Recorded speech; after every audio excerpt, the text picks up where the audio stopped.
to let them cool down. But you don't want to let them cool down too much either, because if they cool down too much, then they're dry. And it's true for all items, all soft items, whether it's a small item or a big item. The ideal temperature is 35 degrees at core. That means just take a small thermometer and put it in the middle of your product. When it reaches 35, it's ready to pack. For a small item, it can be about half an hour. But for a big item, it can be up to an hour and a half or 2 hours. If you take a big thin bread that was baked 1 kg, it can last up to 2 hours until it reaches 35 degrees core temperature. If you pack before, the water present in the product will condensate on the packaging, and you will get more mold. You have a risk of mold after 2 days. Whereas if you pack at 35, you have optimal softness inside, and you have also no risk of contamination. All right. So this is good for small sweet items, big lean items. As long as you're talking about packed products, 35 degrees is the optimal temperature for packing. For the crusty items, when they come out of the oven, there is a period of about half an hour where they still lose a lot of water. And they should be kept in a place with a lot of air movement, not in a closed room. Because a baguette, even if it's very crusty after the baking, if you put it in a closed room, it will become soft because the water will condensate on itself and it will make it soft. So these should stay in front of the window or even outside for half an hour before you put them in the shop. Okay? So has anyone tried these products with the Savory Snack? Easy Savory Snack. I want you to tell me about how moist you feel them.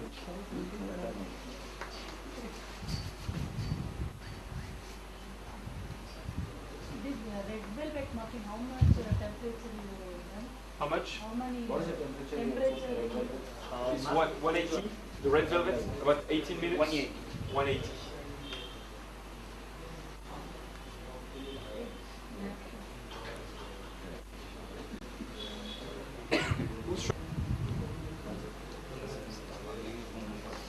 So, nice. Okay, I will just go have a look at the ciabatta. These are the small ones made with the Manchurian mushrooms. Yes. So they're already baked. Once you cut them, it goes very fast in the oven. And then the baking for these, because they're small, was quite fast. So we will put them also in a basket for you to sample. And the other ones are still baking. Them here? Thank you. Can you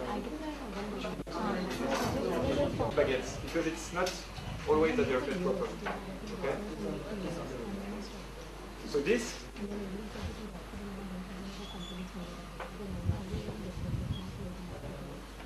is a baguette, more or less. I'm not the best drawer. So.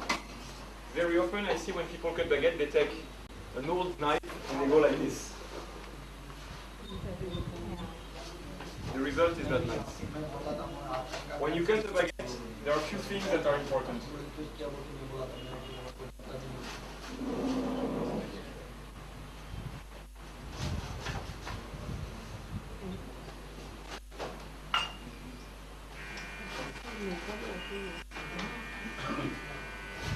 I should not cut all the way through the baguette, but only on top, between these two lines, okay? We should start here at the middle, and finish here at the middle, okay? Then the number of cuts is not so important. You can make 2, or you can make 3, or you can make 6, but what's important is that you cut between these two lines.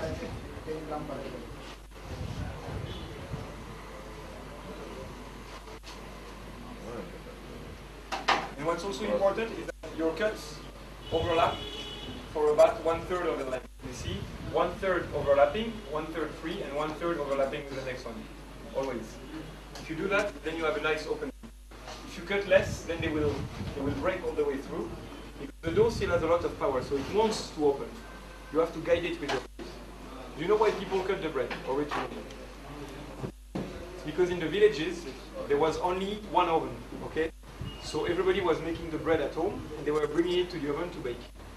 But some people sometimes were taking another family's bread. So they decided to start cutting it. This way every bread is different. So we call it the signature of the baker. It's very important. In France there is competition of just cutting the bread properly. Alright? Also when you cut your baguette, if you look at it from the side, from the end, you don't want your blade to like this.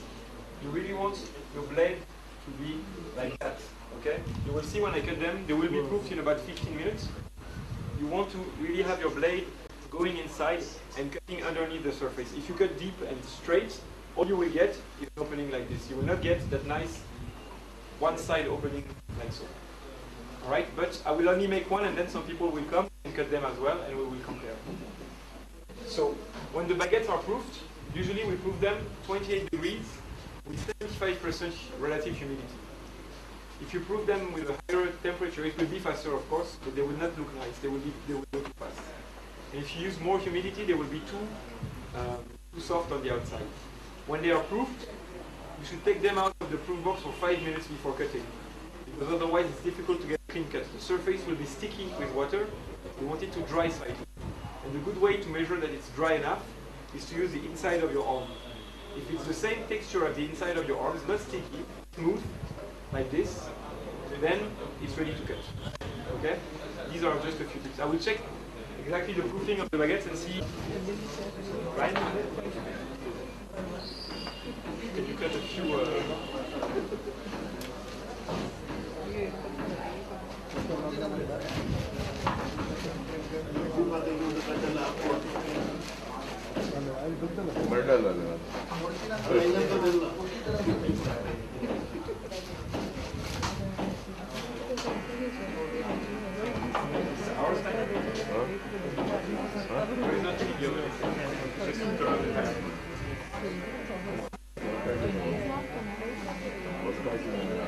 Texture inside. To have a thicker crust, there is a trick. Who knows the trick to having a thicker crust when you bake? Sorry? That's, in a way, yes, but actually it is really related to steam. It's to open the damper, okay? The more crust you want, the sooner you open the damper. Let's say you want no crust, you will not open the damper. So for a soft item, for a soft bun, you don't open the damper. For a baguette, for ciabatta, you can open the damper up to 10 minutes before the end of baking. And this will help the formation of a crust. But not everybody likes crust. So you do in function according to what your customers want. If you want a thick crust, very crumbly bread, then you can open the damper up to 10 minutes before the end. Ciabatta, for a big piece, we say usually 27 minutes. You start at 260 degrees. When you put in the oven, you reduce to 220. And then after 13 minutes, you can open the damper. 13 to 17 minutes, you can open the damper. Okay? And very little steam for the ciabatta because you want it to look rough. You want it to look authentic. You want it to look natural. Okay? So when you put a lot of steam, it becomes shiny. Then it's not so artisanal looking. Because it's made in flour, see, this is what you want. You want to have these cracks to open. Okay? That's why you put little steam. If you put a lot of steam, it will expand, and it will stick back, and then you will not have the nice opening like this. Alright? So I will cut a few more of these. You've tried the one with the Manchurian mushrooms inside? Yeah. How is it? Super? Okay. Now let's cut these with the pesto.